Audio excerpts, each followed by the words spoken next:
Hey, what's up, everybody? It's Jay. Welcome back to the channel. If you're new, man, hit that subscribe button, thumbs up, leave a comment, all that shit, man. It means the world to me. Honestly, it really does. You have no idea. Thank all you guys that have already subscribed. Yo, we're going to be talking about AA in this video. NA, AA, whatever. All that shit. And honestly, why I fucking hate it. I can't stand that program. And I know I'm going to get some hate probably from people that are in the program and say, oh, it saved their life and all this and whatever. Look, if it works for you, man, I'm not telling you not to do it, but I'm going to tell you why I don't do it and the problems I have with it. All right. So first, I guess, let's start off with the positives. Okay.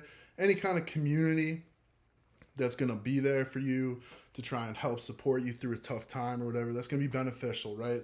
A lot of us addicts struggle because we don't have anyone in our lives, especially isolated so much.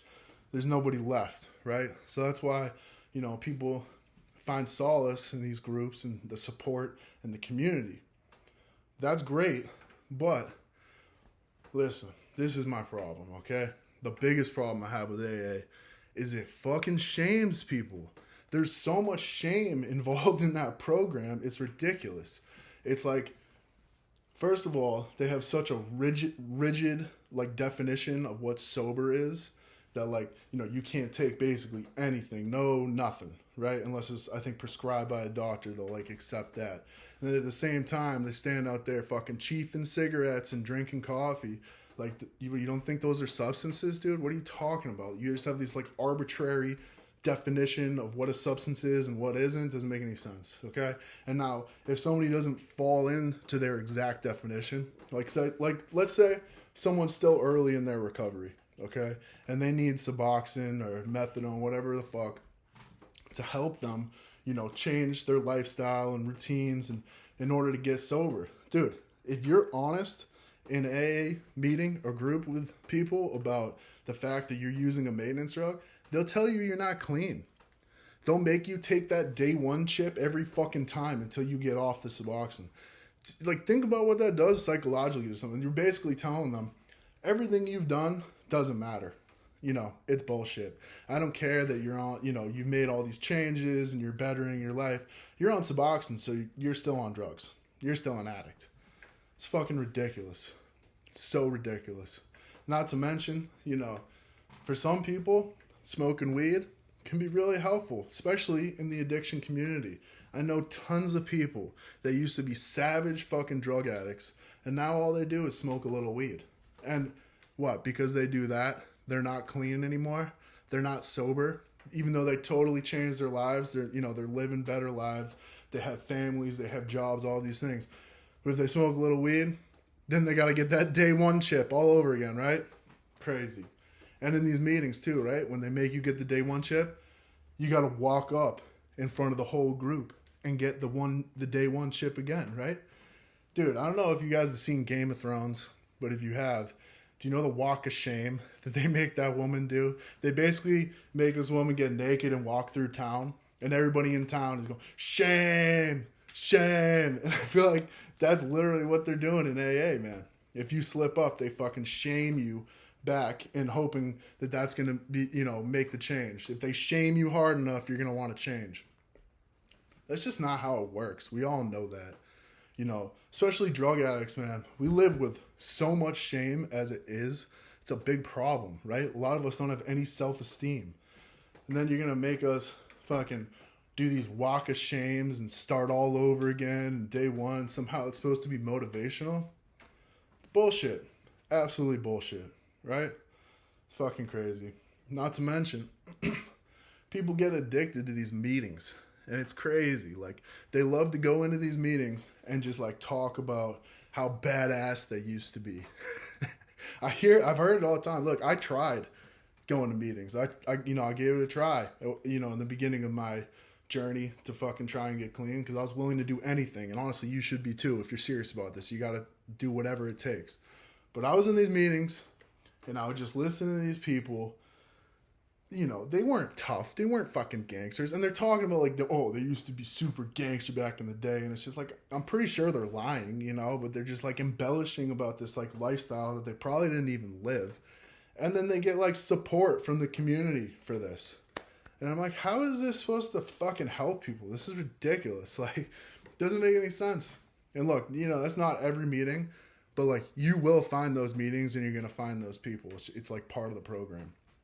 So, whatever. Another thing, moving forward, the steps.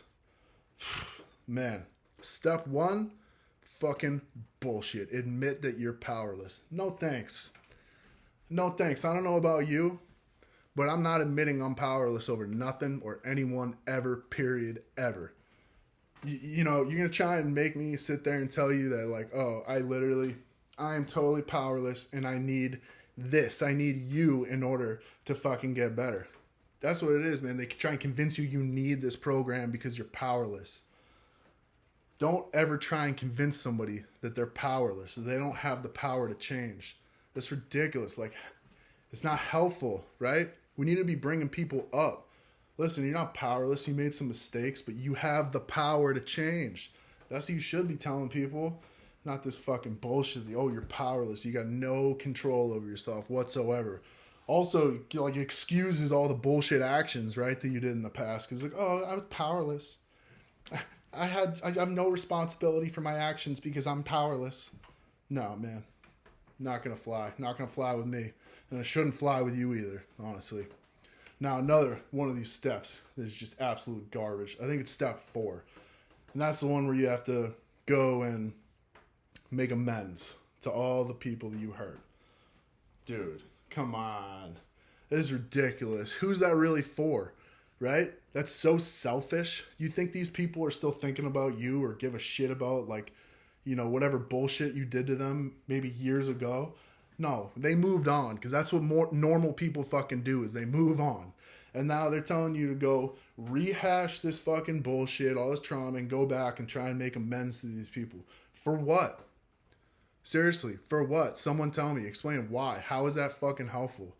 Listen, if you accept the fact that you made mistakes in the past and you are truly sorry about that in your soul and you want to move forward and, do better in the future, don't live in the past. Don't go back to all these fucking people and apologize for some shit that you did.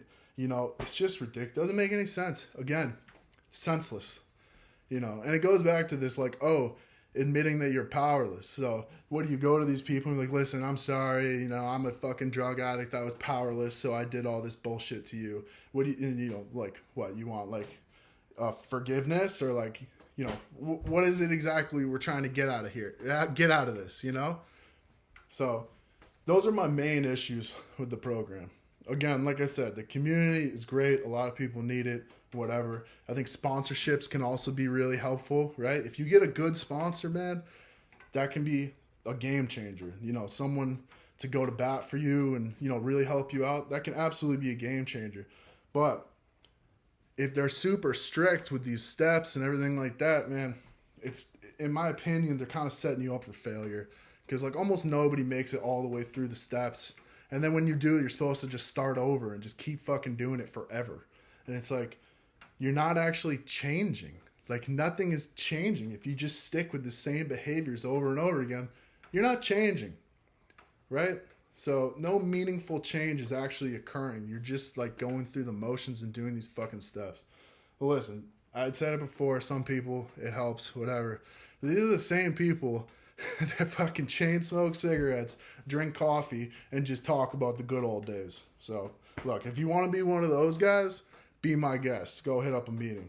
Otherwise, you got to take the shit in your own hands, man. You got to find your own community of people, and you got to make changes, for you. Don't make them for anybody else. Make them for you. You got to change your lifestyle. You got to change your diet. Start exercising. If you do all those things, everything else is going to fall into place.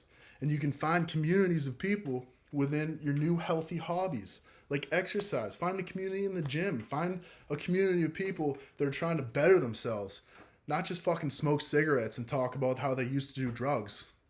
It's not helping anybody.